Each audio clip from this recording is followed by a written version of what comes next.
پاکستان ته د عباس ستانکزي اخطار او د ستانکزي تازه څرګندونو ته بیا د پاکستانی استازي غبرګون او له کندهاره کویټ ته د لومړي ځل لپاره د توتیانو صادرات پیل شول.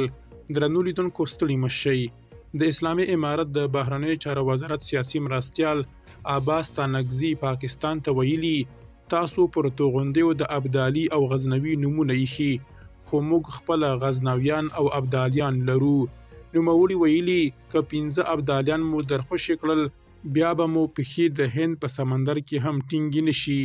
د اسلامي امارت د بهرنیو چارو وزارت سیاسي مرستیال شیر محمد عباس ستانکزي ویلي هر هغه چا چې د افغانستان خاوره خرڅه کړي اغزن تار پرې کش شوی او دوی ترې تللي نو خیانت د افغانستان په تاریخ کې ثبت شوی.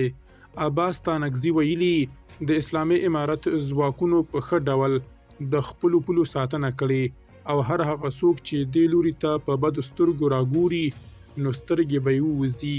نوموړی دا څرګندونې پر داسې مهال کوي چې د افغانستان لپاره د پاکستان پخواني استازي آصف دراني عباس ستانکزي ته په کنایوي بڼه لیکلي چې ځانمرګي ښه نه دي او راتلونکي نسل ته باید د مرګ پر ځای د ژوند زده کړې ورکړي.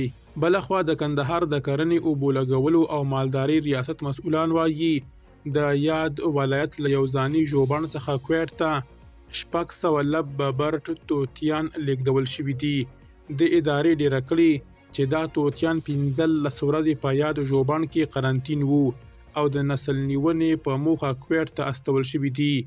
د یادولو ده چې په کندهار کې دا ژوبڼ د ورکېدونکو ژوو او مرغانو د ورکېدو د مخنیوي او نسل نیونې په موخه جوړ شوی او د یوې جوړې زمریانو په ګډون 50 ډوله کورني او وحشي حیوانات پکې ساتل کیږي.